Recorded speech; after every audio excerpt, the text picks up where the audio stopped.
Jazz back with another video. They reacting to what happened to every NBA one-hit wonder in NBA history. Please try to like, comment, subscribe, share the video. Road 300 subscribers. When I think of NBA one-hit wonders, I think of Michael Carter Williams. I was really sold on him. I'm not gonna lie.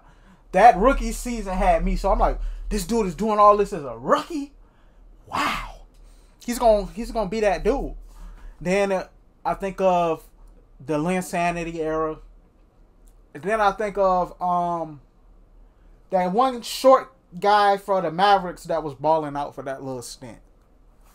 Those are the three names that really come to mind. But anyway, what happened to every one-hit wonder? When you hear about one-hit wonders, your mind usually goes to music, with people like Sheck West, GS Boys with Stanky Leg, or Vanilla Ice. But one-hit wonders don't only happen in music, they happen in the NBA too. From stretches of going from a nobody to a superstar within a week, to people peaking within their first game, only to never top it again. These players thought they had it all figured out, but dang, really, imagine your debut game being the best game of your career. You never do something to top it. That's like your first YouTube video going viral, and you just disappear off the face of the earth after. I still need a viral moment, matter of fact. So let's find out what actually happened to these one-hit wonders. Why did they fall off, and where are they now? Yeah. You cannot talk about one-hit wonders without talking about Michael Carter Williams. So MCW gets taken by the Sixers in 2013, right at the start of the process. You know, I'm not gonna lie. The thing about him, about Michael Carter Williams, right? He had his one game was the best. That his debut game was the best game of his career.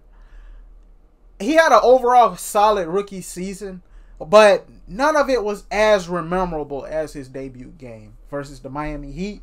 And I think another reason, the stats was amazing. Don't get me wrong, amazing stats for a debut game.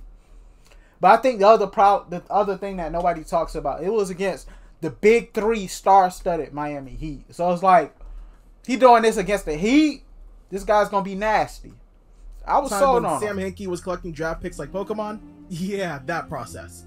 My guy looked at LeBron and the Heatles like a meal, and he ate, dropping nearly a quadruple-double with 22 points, 12 dimes, 7 boards, and like get this 9 steals. Oh, nice. It was like dude was playing on 2K rookie mode and had the perfect my career moment. All season long, Michael Carter Williams was putting up numbers, and he showed flashes of brilliance in his rookie campaign. His incredible size for the position, combined with his length and passing ability, made him a matchup nightmare on a nightly basis. That skill set also made him a dog on the defensive side of the floor. He ended that season averaging 16, 6, and 6, something that only Magic Johnson and Oscar Robertson did as rookies. That's crazy. Like your stat line, your rookie stat line, you in conversations with Magic Johnson and Oscar Robertson just to disappear off the face of the earth after.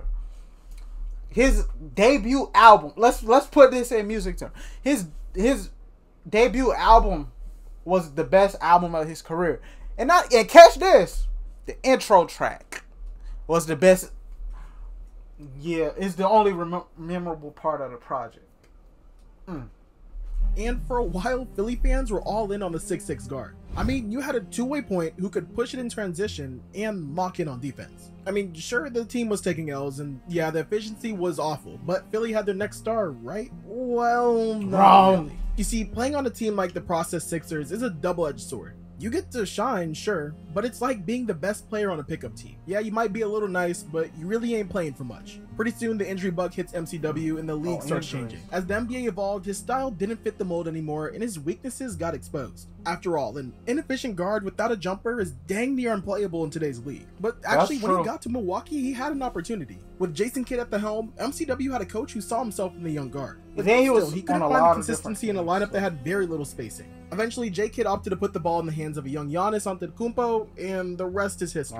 After that, MCW never really got to play the position that won him Rookie of the Year. He bounced from team to team to team, and was never able to capture the magic of that first season. So what's up with MCW now? He's out there, grinding the G League, trying to adapt to a league that's changed since his debut. But that rookie season is like MCW's hit single that still gets run. Nobody's really messing with the album, but dang, the first track will always be straight fire. I just said that earlier. If you ever find yourself watching Venezuelan pro basketball, you might come across another hooper who took the league by storm as a rookie. I'm talking about Tyreke Evans. So check this. It's 2009 and a 6'6" point guard with a ridiculous handle steps on the floor for the Sacramento Kings. And let me tell y'all, my guy was hooping. Tyreek's handle for his size was elite. I'm talking like and one baller type of special. But what really separated him was his ability to find creases in the defense and get to the rim. His acrobatic finishes almost reminded you of Kyrie. That season, he led the Kings to one of the biggest comebacks in NBA history, when they came back from 35 points down to beat prime Derrick Rose and the Bulls. As a rookie, he outscored the Bulls by himself in the fourth quarter. Tyreek wasn't just playing games, he was setting records. Just check the numbers. He was the fourth rookie in NBA history to put up 25 and 5. It was Oscar, it was Jordan, it was LeBron, and it was Tyreek. That's the kind of I'm about to say, these rookie seasons, these dudes putting themselves in GOAT tier conversations just to be a one-season wonder. It's surprising when he won. Oh, another one-season wonder that comes to mind. Hassan Whiteside. Since we on the top of the Kings, it kind of hit me. Hassan Whiteside, remember? His was when he went to the Heat. Mans would get 10 block games like it was nothing. Then when he got that big contract, disappeared. Beating out players like Steph Curry, James Harden, DeMar DeRozan, and Drew Holiday.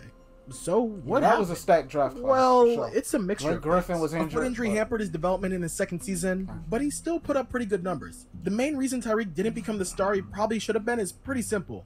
Sacramento fans don't hate me, but the Kings were a poverty franchise. Year after year, Sacramento found themselves drafting the lottery, and for some odd reason, they kept taking guards who would eat into Tyreek's minutes at the one. Marcus Thornton, Jimmer Fredette, and Isaiah Thomas all spent time playing the position that Tyreek played best. And playing off the ball highlighted his weaknesses, mainly his lack of a consistent jumper. And in a league where three-point shooting was becoming more and more important, it really hurt his value. It took Tyreek years to learn how to be effective and efficient while playing off the ball. And by the time he developed that jumper, it was a little too late for stardom. See, in the NBA, circumstances matter, and sometimes even the greatest talents can't overcome a bad situation. Well, don't get me wrong, Tyreke Evans still had a solid career, but he never reached the heights expected of him after that crazy rookie year. His story remains a mixture of, oh yeah, he's him, and what happened?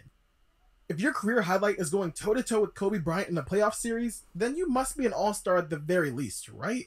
Well, for the next man on our list, that's not exactly true. Like every baller, Aaron Brooks' career is more than just a highlight reel. It's a story of highs. Aaron Brooks? What? Aaron Brooks? What was Aaron Brooks? I mean, Aaron Brooks was a good rotational player, but what? And sometimes the NBA just ain't fair. Alright, let's rewind a bit. Aaron Brooks starts his NBA journey like any other late round first pick. He's grinding, he's hustling, just waiting for the chance to show what he's got. And by the end of his sophomore season, he's already turning heads. See, Houston's starting point guard Rafer Alston gets traded to the Magic, and Brooks steps in as the starter for the final 28 games of the season. And let me tell you, dude was a straight bucket, especially from deep. By the time the 2009 playoffs rolled around for Houston, there was no Tracy McGrady or Yao Ming to lean on. They were sidelined with injuries. It was Aaron Brooks who dropped 34 on the Mamba and took the Lakers to 7. The very same Lakers that would go on to win the NBA title. Yeah, that's who won the ring that year? That takes guts. Fast forward to the next season, and Brooks hits a whole nother level, scoring over 19 a game, and he led the league in three-pointers made while shooting dang. Okay, 19 a game. Back, like people might be like, that's only 19 a game, but y'all got to think for context.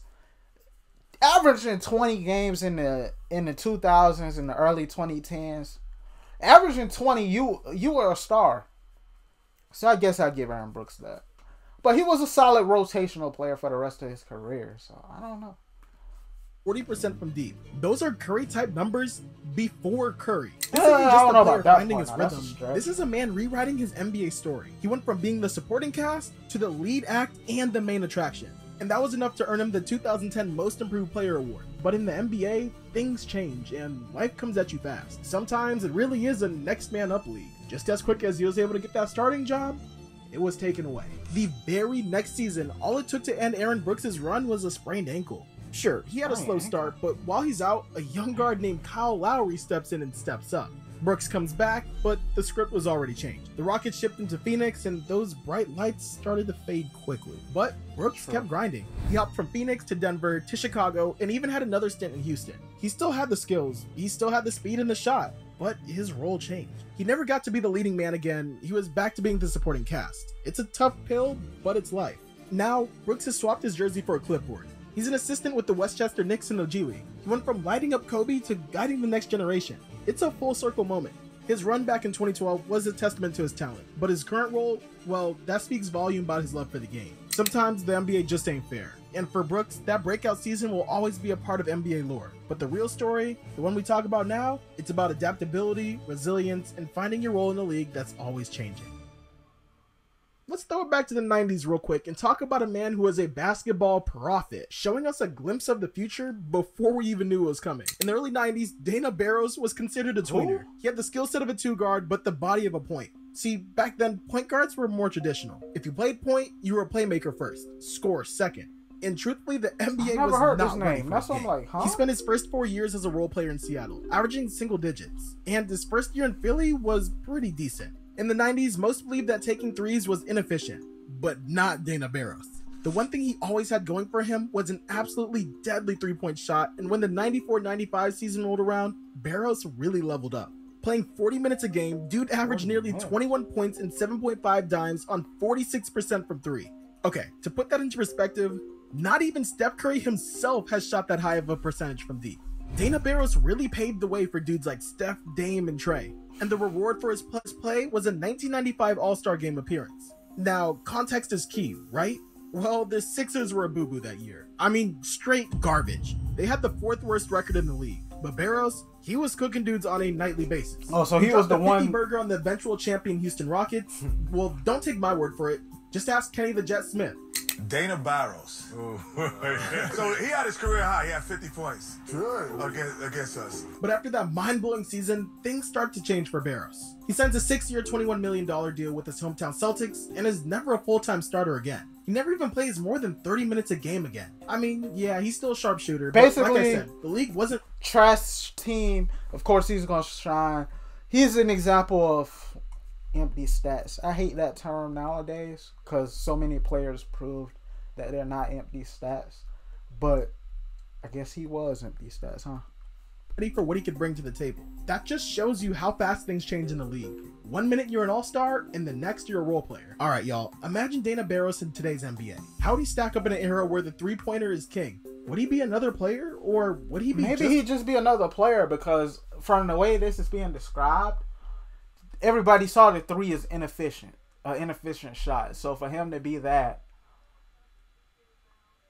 and nobody really took note of it, he'd probably be just another dude in our era. Lethal behind the arc. Dana Barros' maybe he'd be incredible more, season is a reminder more that sometimes a who knows? player can be ahead of their time. His story isn't just about that 1 year. It's about a moment when the future of the game showed up a little early. Picture this. An 18-year-old kid stepping straight out of high school into the Lakers spotlight. No, I'm not talking about Kobe Bryant. I'm talking about Andrew Bynum. A towering teen with a world of potential and a whole lot to prove. Bynum steps into the league as the youngest player to ever grace an NBA court. And then he came in at an era where the center position was considered weak. Because him and Dwight Howard was the face of centers.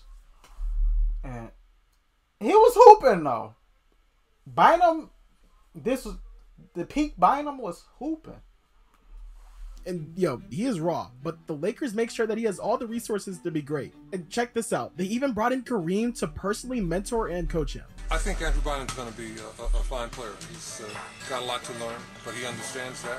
Year after year, Bynum is getting better and better, and his immaturity was turning into determination. He went from being this wide-eyed rookie getting fined by Phil Jackson to a vet who postponed surgery so he could help the Lakers win titles. And pretty soon after, that work and that focus would start to pay off. Fast forward to the 2011-2012 season, where Phil Jackson retires as coach for the Lakers and Mike Brown gets hired with one objective from the GM, Jim Buss. Get Andrew Bynum the dang ball. And that's exactly what happened. Bynum started getting more touches than he ever did before. And it turns out those lessons from Kareem paid off because he dominated. My guy was a force in the paint. His strength, elite Dwight a run for his and money soft for touch best around the center. rim had defenses shook. And if he hit you with that deadly drop step, you might as well just count the bucket. Averaging nearly 19 points and 12 boards, Bynum makes his first and only All-Star team and his only second-team All-NBA. At this point, there were legit arguments. Is Bynum rivaling Dwight Howard for the title of the league's best big man? I'm telling Last season, you. Bynum wasn't just good, he was a revelation. But sometimes the basketball gods giveth and the basketball gods taketh away. And that's what happened to Bynum. He was traded to the Sixers, but never played a game for Philly because of chronic knee injuries. And Bynum's Yeah, journey they say takes he a got hard injured turn. at a bowling incident. That's the crazy part. But on top of that too, earlier in his career, I do remember him like in the early parts of his career that he was having knee problems, and I guess it ended up backfiring a lot sooner. In Cleveland and Indiana, but just 2 years after his coming out party, he was out of the league. Some blame his attitude and immaturity, but truthfully, injuries ended a career that could have been great. And sometimes the attitude is warranted. Just think about it. Andrew Bynum came into the league as a kid, worked his butt off, sacrificed his body, and ultimately his career to win championships. In the moment he really got a chance to show what he could do, his body failed him. Bynum had it all: talent, size, skill, and youth. He could have been an NBA legend, but sometimes things don't work out the way you want them to. Injuries in sports can be brutal, and Bynum's story is a harsh reminder of that reality. Sometimes the toughest battles in the league are more than physical, they're mental. And in the case of Larry Sanders, his story is more than just about hoops. It's about the mental game that plays off the court too. These days you can catch Larry Sanders focusing on himself, his well-being, and his art. But in his prime, Sanders was like Picasso on defense, and you were honestly lucky if you could get a shot off around the rim. Yeah, he's this energetic, athletic big man for the Milwaukee Bucks. He's the hype man on the roster, like that one song that gets you going before the game. Like the transition in the Dreams and Nightmares intro, that's his role. And then comes 2012, and Sanders starts turning heads. This dude is playing incredible, Ben Wallace type defense, I mean truly redefining the game. He's athletic enough to switch out on wings, and if you get near the hoop, well, he's protecting the rim like it's his personal property. He's averaging nearly 3 blocks per game and putting up a double-double on a daily basis. But then things started getting rocky, and I mean, yeah, injuries did hit, but it was more than that. Sanders starts dealing with off-the-court issues. The pressure of being an NBA star starts consuming him, and he faces multiple suspensions for smoking weed to cope. The game that used to be his escape is becoming a weight. This is where Sanders' story True, because that's the thing, like, that nobody really talks about. Like, a lot of these guys, basketball was just something that they did to pass time, and basketball was therapeutic for them. Then it became their job. Same thing with music for a lot of artists. Like, people be like, you living the dream, money, all of the women and all this, all that, this, that, and third. But they don't talk about the people. A lot of these stars come out years later and say like how the mental game of it. Like, and back when Larry Sanders, this was when mental health wasn't really discussed much back then. So the deeper turn. We talk about the physical injuries in the sport, but the mental game, that's a whole different thing. For Sanders, the mental battle started outweighing the physical one. It's a reminder that these players are more than athletes. They're humans first. I didn't feel like a human. I felt more like a product in a lot of ways, like, you know, and very disposable. So even with all the fame, Sanders steps away from the game during what should have actually been his prime. Yeah. He's been open about his struggles with anxiety and depression. And I think he tried to come back years later, but it wasn't the same. About basketball anymore. It's about a dude who found the strength to capture his peace and balance by defying everyone else's expectations and creating his own. And that makes Larry Sanders legendary in his own right, proving that his story is so much bigger than a game. From one big man story to another, let's talk about Roy Hibbert. His tale is about how quickly the NBA can change and how tough it can be to keep up. Hibbert's game was like playing Atari in a world where PS5s exist. When Hibbert hit the league, he was this towering presence for the Pacers. A classic 7'2", 270-pound Shout out Let's Keep It a Buck podcast. I seen Roy Hibbert on there. That was a very interesting episode, nonetheless. I really enjoyed seeing him on there because I've been watching Let's Keep It a Buck for years, and like to see them get an NBA All-Star on there. But Roy Hibbert had more than one good season though. That run when the Pacers was trying to rival the Heat, that's Roy Hibbert. Ewing, Mutombo, he was a defensive anchor. A big who could own the paint and be a real defensive powerhouse. I mean, look at this. This dude was like a wall. You come in the paint and you're getting stopped. In the early 2010s, that was the game, and Hibbert was becoming one of the best. Look at his peak. From 2012 to 2014, Hibbert makes a couple all-star teams by mastering the rule of verticality. And his Pacers teams with Paul George and Lance Stevenson were locked into playoff battles with LeBron and the Heat every year. Yeah, Hibbert's old school back-to-the-basket game was working, and the Pacers were contenders, and Roy was a huge reason why. And then something happened in 2014. He makes the all-star team, but the second half of the season, he falls off a cliff. I mean, look at his numbers. Before the 2014 All-Star game, Hibbert was playing elite defense and averaging nearly 12 points and 8 boards per game. In the 26 games after the break, he was down to 9 points and 5 rebounds. And in the playoffs, he got exposed. The Atlanta Hawks used sharpshooting bigs to pull Hibbert away from the basket, and he just could not play in the space. Although the Pacers won that series, Atlanta gave the league a blueprint. And here's where the record skips. The NBA starts shifting fast. I mean really fast. We're talking the rise of the 3-ball in smaller and faster lineups. The game got quick and spacey, and suddenly, Hibbert's style of play was like keeping a VHS player in a streaming world. He just didn't fit in. Yeah, that's something Roy Hibbert was talking about too. Like, if it was something he'd teach his sons, like, you know, if centers got to shoot nowadays too. Like, there's few rare instances of Rudy Gobert and guys like that, but Rudy is very exceptional on the defensive end. Like, he's an anomaly on the defensive end, so it cancels itself out in the case of Rudy. But to most other players, you have to have some perimeter game, at least a mid-range. A player who was dominating suddenly struggled to find his place. But Roy could just never adapt. And by 2017, he was out of the league. A perfect example of a big who was able to adapt is Brook Lopez. And that could have been Hibbert if he learned to step outside and take a jumper. But for now, Hibbert's journey is just a cautionary tale of how fast the game evolves and the adaptability it demands. The next player on our list is a true story of never running away from the grind.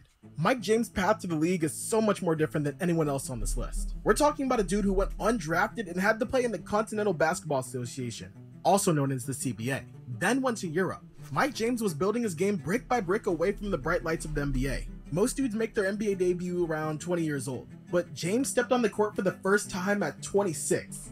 That's speaking of Andre Ingram. What about him? Are we going to see him in this? He played for the Heat and the Celtics before winning a title with the 04 Pistons. Then he had stints with the Bucks and Rockets. But that's 5 teams in 5 seasons, and he's never put up more than 12 points per game. Then the 05-06 season rolls around, and Mike James lands with the Toronto Raptors. That, outside of a young Chris Bosh, they didn't really have a whole lot of talent. So Mike James did what any of us would do. He started shooting the ball. He completely redefined himself that season. Went from being a role player to a primary scorer. His scoring efficiency skyrocketed. My guy is shooting a career-high 47% from the field and 44% from 3 while averaging over 20 a game. That season, he was more than just a scorer too. He was really the offensive cornerstone. A quarter of the team's possessions were running through him. Yet, while he's shining bright, the team is famously hot garbage. This is the very same Raptors team that Kobe dropped 81 on. So yeah, Mike James got some of that smoke too. After that season, James signed a 4-year, $23.5 million contract with the Timberwolves, but he never really had the same opportunity to be the offensive engine. From team to team, his role fluctuates. The minutes he was getting in Toronto and that green light he had on offense, it ain't there no more. In Minnesota, he's not the main guy.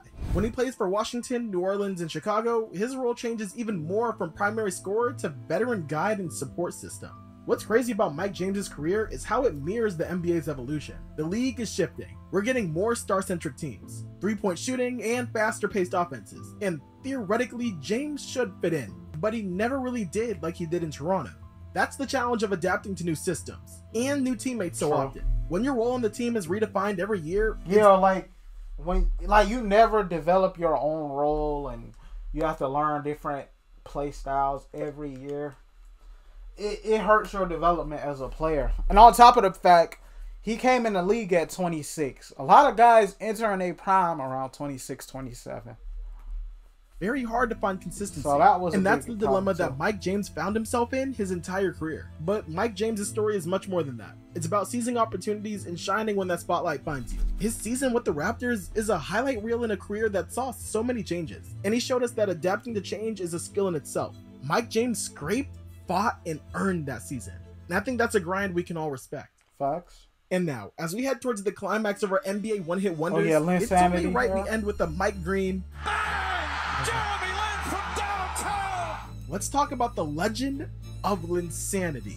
Y'all, when Jeremy Lin burst onto that the scene can be a Knicks, video within it was itself. more than a hot streak. It was a cultural phenomenon. Check this out. Jeremy Lin came into the league as an undrafted player out of Harvard. Yes, that Harvard. Lin spent time in the G League, and when he was in the NBA, he mostly rode the bench.